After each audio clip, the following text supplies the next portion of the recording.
Bonjour à tous, ravi de vous retrouver comme chaque semaine pour un nouveau numéro d'Ailleurs dans le monde.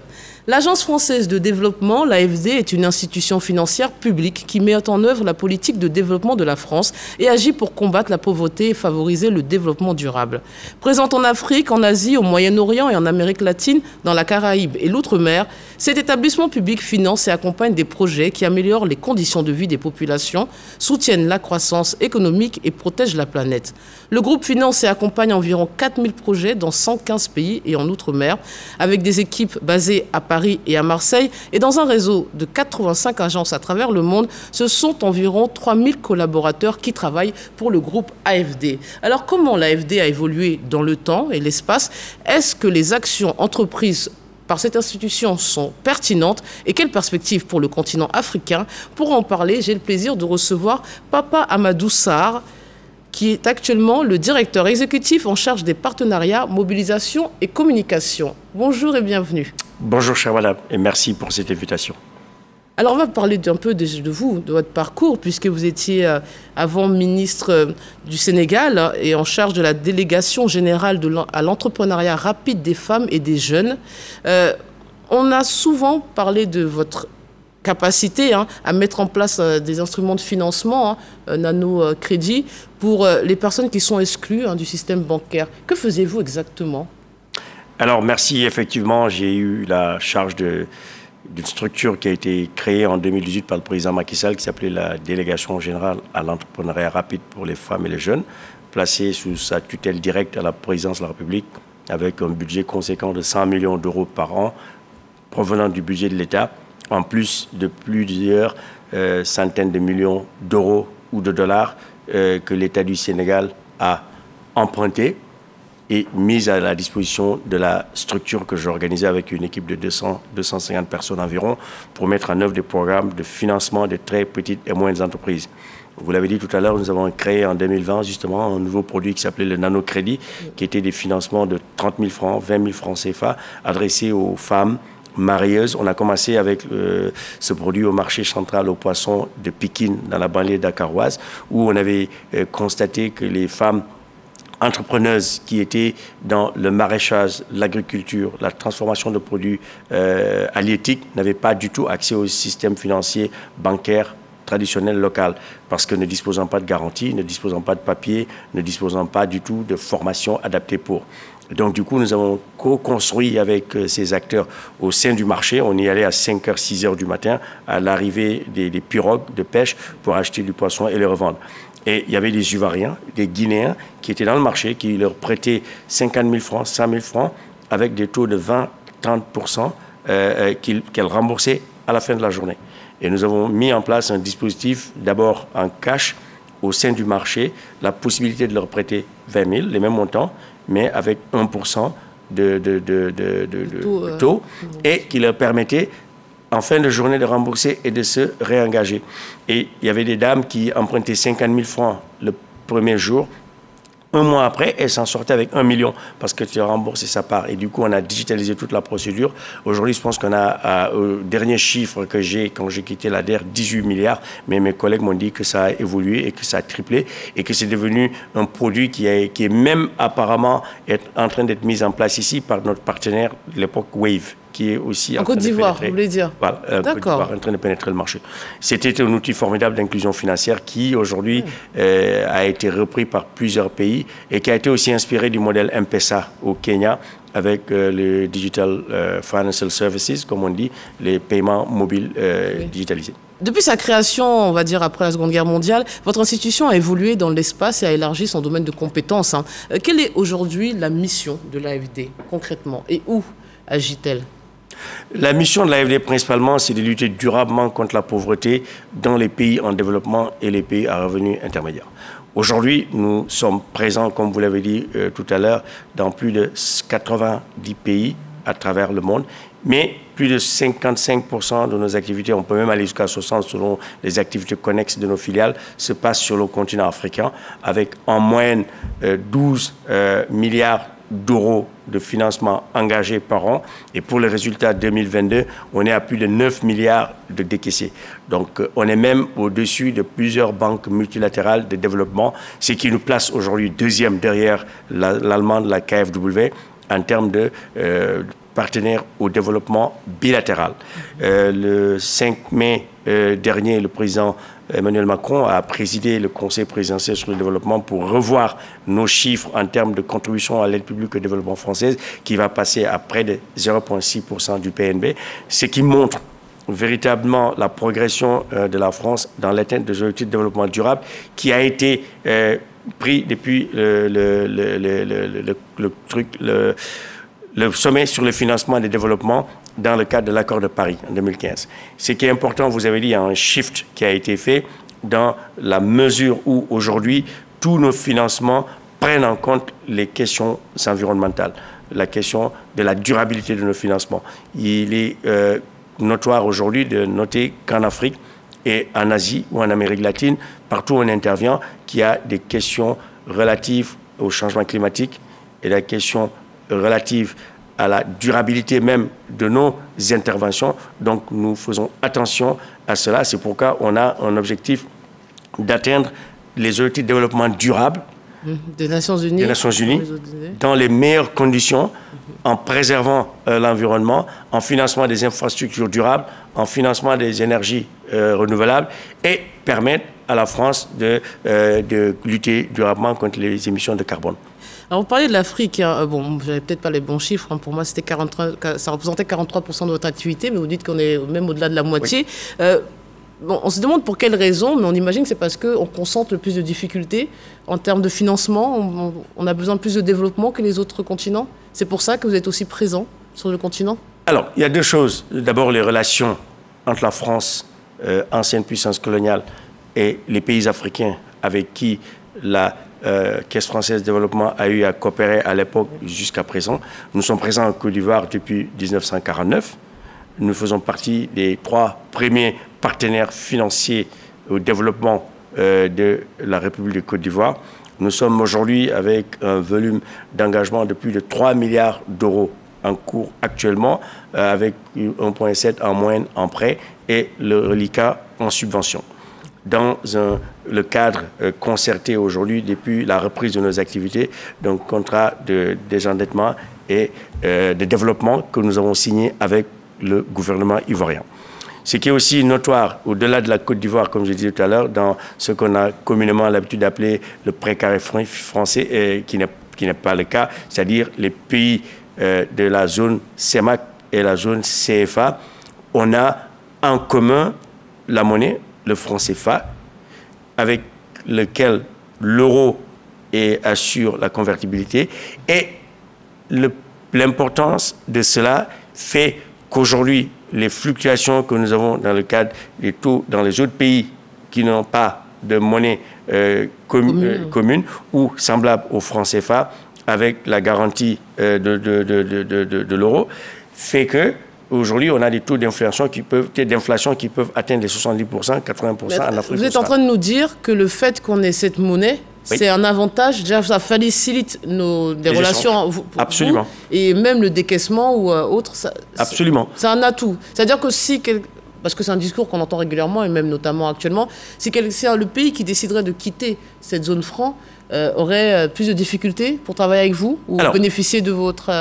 Aujourd'hui, je suis un ancien du ministère des Finances au Sénégal. Oui. Le fait que le Sénégal, la Côte d'Ivoire, les pays de l'UEMOA, ou les pays de la CEMAC sont dans cette union monétaire fait que les transactions financières, les échanges que nous avons avec l'Europe, mais les États-Unis, sont beaucoup plus fiables, beaucoup plus facilités.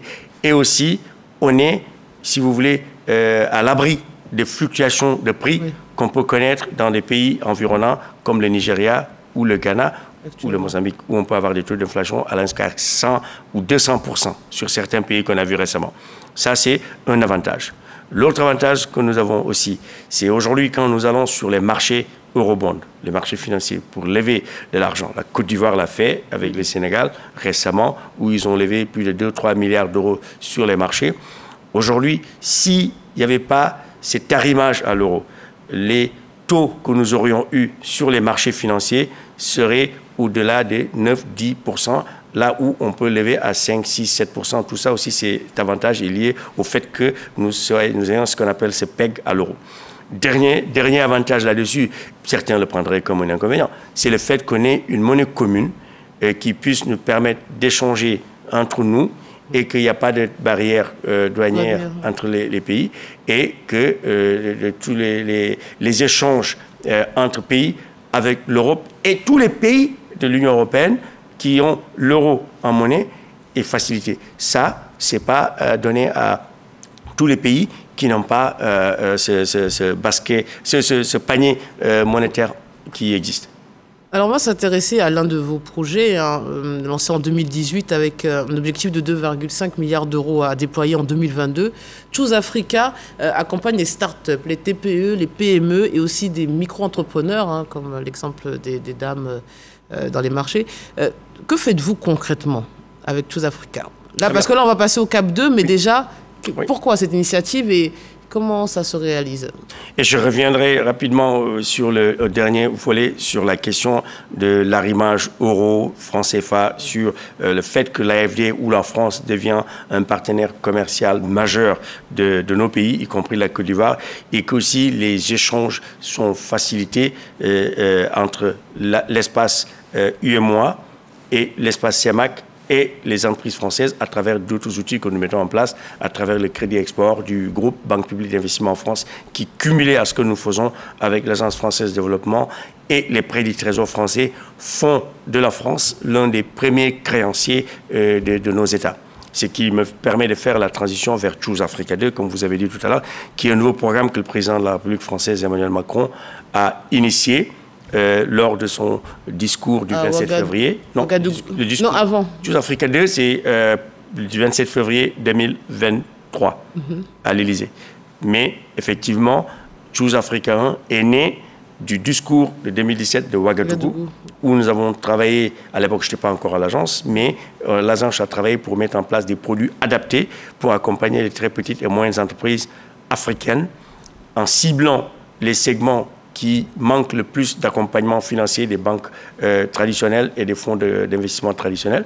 Et le budget initial était de 2,7 milliards d'euros à cette époque. En 2020, avec la Covid-19, on a rajouté 1 milliard de francs CFA pour en faire 3,7 milliards de francs CFA. Et là, ces milliards étaient considérés en subvention, en appui pour ce qu'on appelait Choose Africa Résilience, pour permettre aux entrepreneurs, au secteur productif, à la santé, à l'agriculture et à tous les segments de la vie économique active qui ont été impactés par la Covid, de pouvoir émerger et tirer leur épingle du jeu. Ça fait plus de 40 000 entrepreneurs qui ont été financés directement par ces financements. Justement, parce que comme vous vous intéressez là, on va visiblement en fait un focus sur le secteur privé. Oui. Déjà, pourquoi ce choix stratégique? On se demande, avant, vous apportiez l'aide à qui? À l'État? C'était le secteur public qui était privilégié dans vos financements? Et pourquoi changer de cap? Pensez que c'est plus pragmatique ou peut-être plus performant? Nous ne changeons pas de cap. Nous sommes dans la continuité. Faites les deux, le secteur public et privé, toujours. Nous avons toujours travaillé avec le secteur privé, les États et la société civile et la presse. Les États, à travers des interventions qu'on appelle en prêt souverain, qui vont appuyer les États sous forme de prêts à taux concessionnel, 1-2% selon les années, pour permettre des prêts qui peuvent aller jusqu'à 15-20 ans, avec des périodes de grâce pouvant aller jusqu'à 1-2 ans, selon le secteur d'activité et les négociations que nous avons avec les États, mais aussi des accords cadres qui existent entre les programmes qui existent entre ces États et le Fonds monétaire international et la Banque mondiale. Ce qui est intéressant de noter, c'est que de plus en plus, notre filiale secteur privé, qui s'appelle Proparco, prend de l'ampleur sur le terrain et qui commence à être beaucoup plus centré sur des opérations avec les PME, les ETI, les entreprises à taille intermédiaire, et les grandes entreprises ivoiriennes, je peux citer Groupe Duval, Sifka, etc., qui, pour des dizaines de millions d'euros, sont accompagnés à travers ce programme de financement direct et qui montre aussi que l'économie ivoirienne est saine, que l'économie ivoirienne a reprise. À côté de cela, nous avons les prêts souverains que nous faisons aux États, dans les secteurs sociaux, santé, éducation, agriculture, mais aussi les secteurs productifs tels que les infrastructures. Si vous cumulez tout ça, ce qui fait les plus de 3 milliards d'euros d'engagement que nous avons en cours avec la République de Côte d'Ivoire. Mais quand vous menez ces actions, c'est quoi l'objectif? C'est ça que je vous parlais de secteur privé et public. Oui, mais développement, ça comprend beaucoup de choses. En termes génériques, c'est quoi? C'est créer de la création d'emplois. Et dans ce cas, nous-mêmes, on voit en Afrique de plus en plus les partenariats publics-privés. C'est quoi? Pourquoi cet accent sur le privé? C'est parce que c'est le meilleur premier pourvoyeur d'emploi. C'est ça, en fait. On essaie de comprendre pourquoi ce focus sur eux. Ou parce que dans nos pays, le secteur informel, donc les micro-entrepreneurs, sont bien plus nombreux, voire 60% de 80% de l'économie ivoirienne, même 85%. Eh ben, oui, mais justement, c'est pourquoi on a mis en place Choose Africa 2. Oui. L'objectif de Choose Africa 2, justement, c'est aller vers les tickets, comme on en a parlé au début de marché, faire les femmes qui vendent la ticket, l'igname, les femmes qui font la transformation des produits locaux, les femmes agricultrices, les femmes transformatrices, les couturières, les femmes qui ont les salons de beauté, maquillage, manicure, pédicure, etc. C'est des financements de 100 euros, 500 euros, 1000 euros, 5000 euros, selon les besoins, selon la capacité de remboursement de ces acteurs qui, même si elles ne sont pas formalisées ou formelles, on les accompagne à travers l'accession au registre de commerce, au NINEA, à travers la formalisation, le renforcement des capacités, l'accompagnement pour pouvoir passer les étapes difficiles de pouvoir plus tard, dans 1 an, 2, 3 ans, être des entreprises qui ont pignon sur rue, qui ont des états financiers certifiés et qui peuvent s'endetter à 10, 20, 30, 40 millions.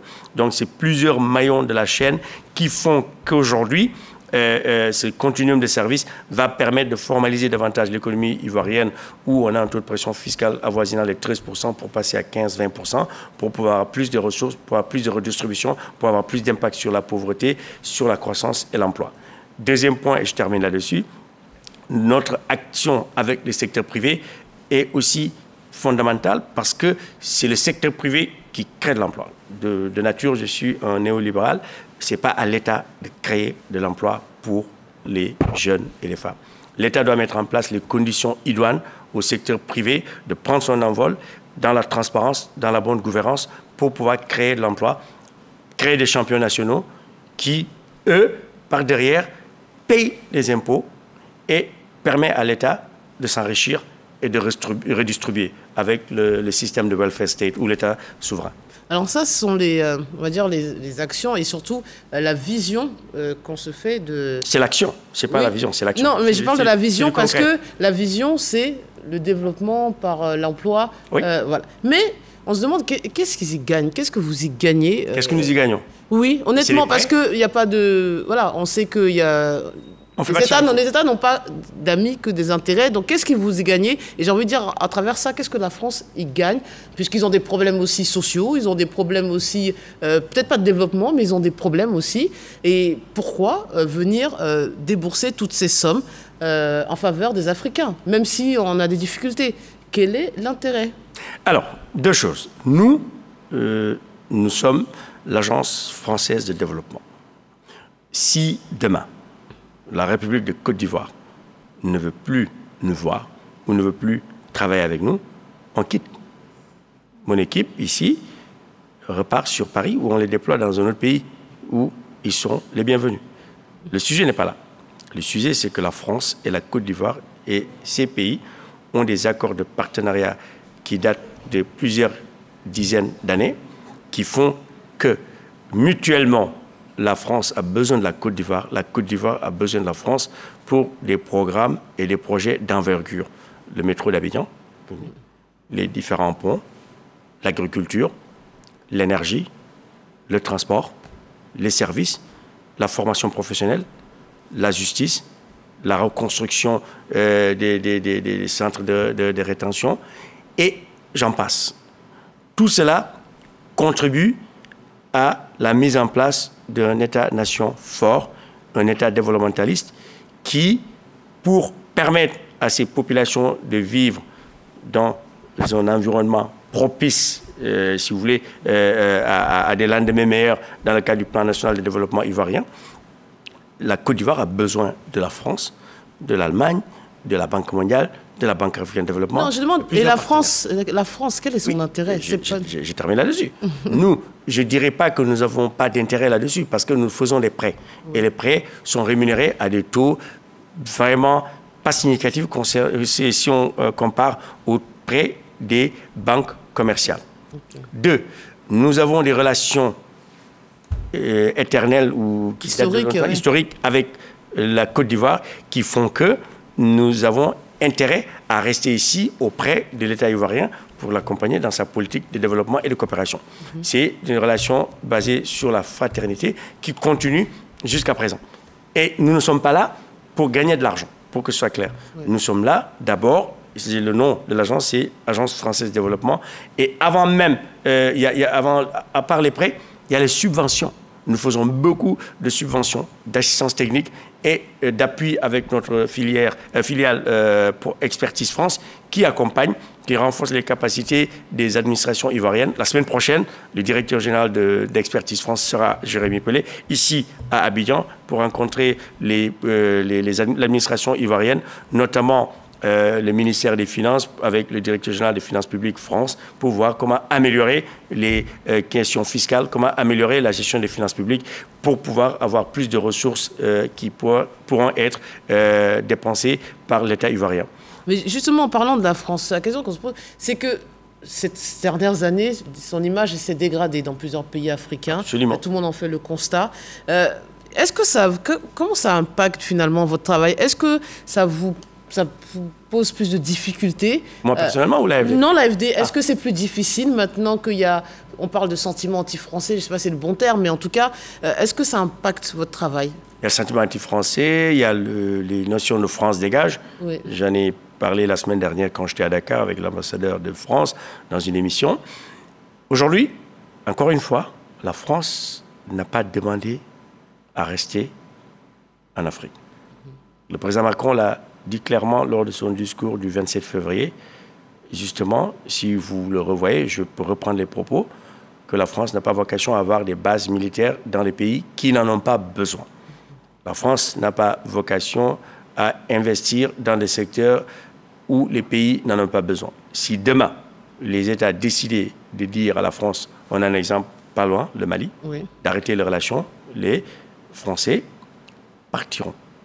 Parce que la croissance intérieure de la France, les emplois français, l'économie française n'est pas basée sur l'économie externe, la croissance externe, c'est-à-dire ce qui s'est fait ici. Mais c'est basé sur la production nationale qui est faite en France, qui permet de collecter l'épargne publique locale, qui permet de collecter les taxes pour réinvestir dans les programmes sociaux, les infrastructures, etc. Donc la France n'a pas forcément besoin de l'Afrique, c'est nous, au contraire, Sénégal, Côte d'Ivoire, autres nations de la zone franc, qui avons besoin de travailler avec la France dans le cadre de cette coopération technique financière pour notre développement socio-économique. Maintenant, ces gens qui s'activent, qui peuvent être des gens de la société civile, certains groupes un peu radicaux, j'en connais, au Sénégal, en Côte d'Ivoire, au Congo, les citoyens, Y en a marre, plusieurs, je ne vais pas les citer pour qu'ils se fâchent. Ils ont leur raison de se dire France dégage. Très bien. Mais les États africains avec qui la France a des relations historiques de coopération économique, financière, militaire, technique, sociale, culturelle, n'ont pas exprimé ce souhait de la France de partir.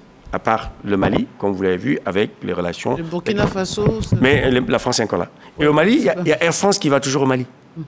On peut aller jusqu'au bout des choses. Air France va toujours au Mali.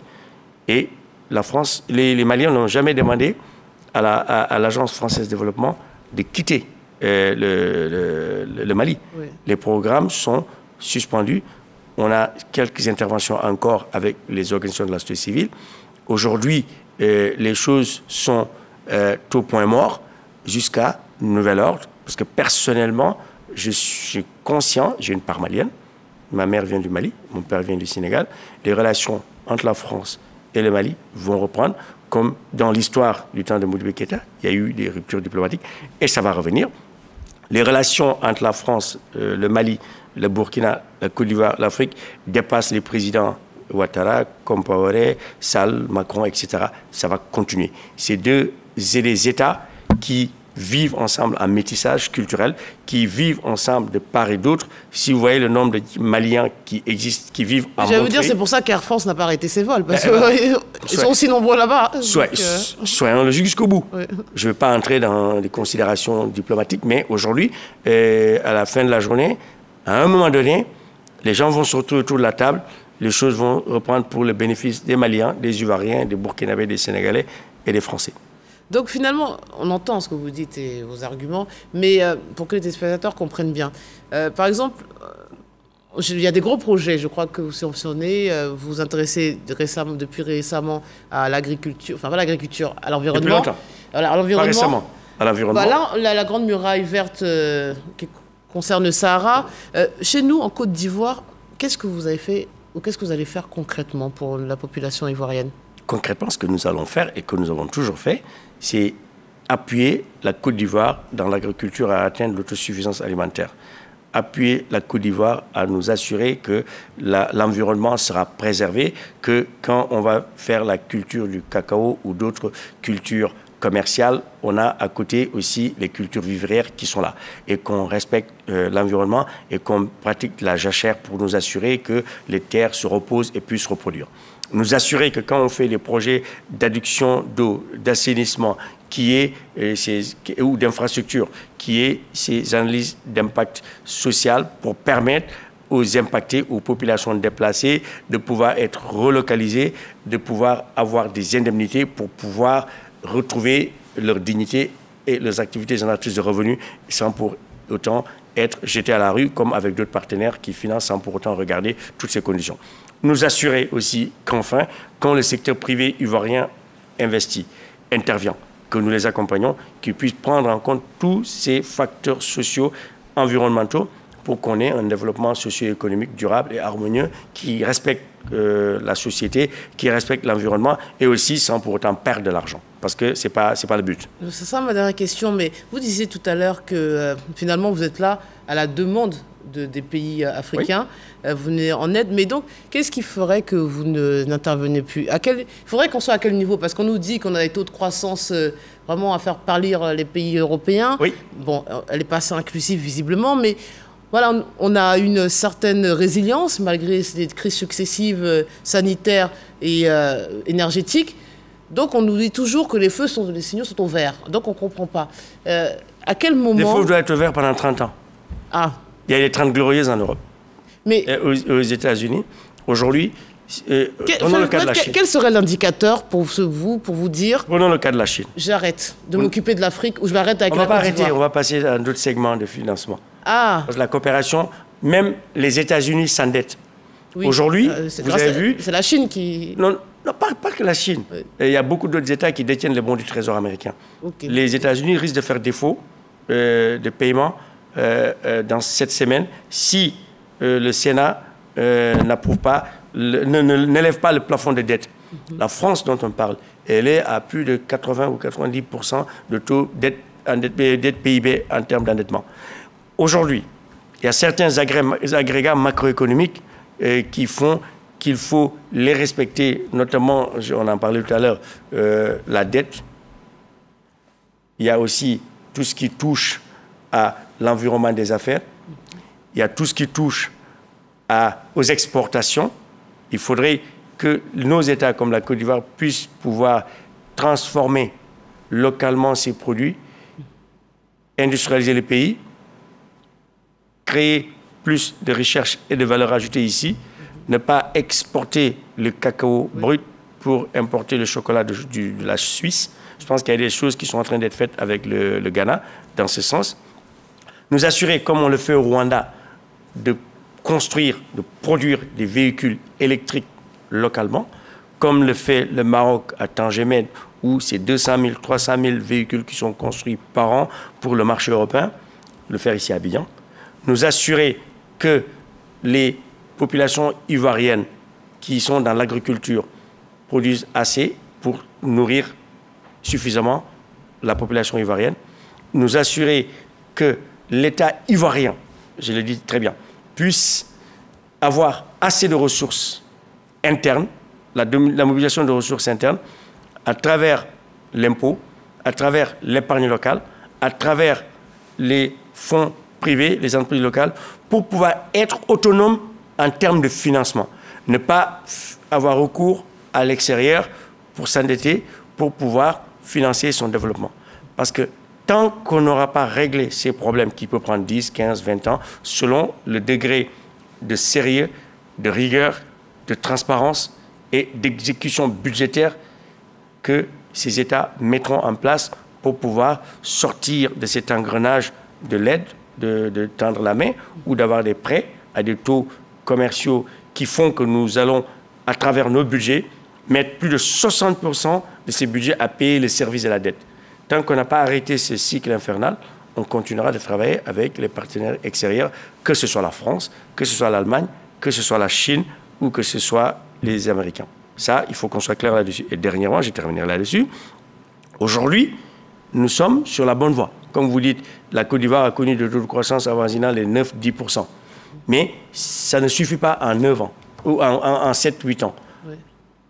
Post-crise, il faut compter 10, 20 ans, ou 25 ans, pour qu'il y ait toute une génération. C'est toute une génération. C'est une génération, exactement, qui soit éduquée, qui soit formée, qui soit équipée pour pouvoir produire localement et tenir les rênes du développement. Et c'est ce que l'État ivoirien est en train de faire. C'est le débat que j'ai eu avec le Premier ministre Hachi, le ministre des Finances, tous les acteurs que nous avons rencontrés pour monter véritablement, notamment le programme de la jeunesse, l'année de la jeunesse que le président Ouattara a décrété cette année, sur laquelle nous nous inscrivons pour accompagner l'État ivoirien à atteindre des objectifs ambitieux en termes de formation professionnelle, d'éducation, d'accompagnement pour des financements, pour l'entrepreneuriat, pour que les 400 000 jeunes formés, diplômés ivoiriens qui sortent chaque année de l'école puissent être insérés professionnellement pour avoir une société harmonieuse, développée.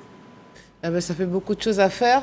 On espère qu'on y arrivera au bout, notamment nos autorités, et puis avec l'accompagnement de différentes institutions. C'est la fin de cette émission. Merci beaucoup d'être venu sur le plateau, d'avoir répondu à toutes nos questions. Merci à vous, c'était un plaisir et au plaisir de revenir. Merci. Merci. Merci à vous de nous avoir suivis, c'est la fin de cette émission. Merci de votre fidélité, restez sur RTI 1.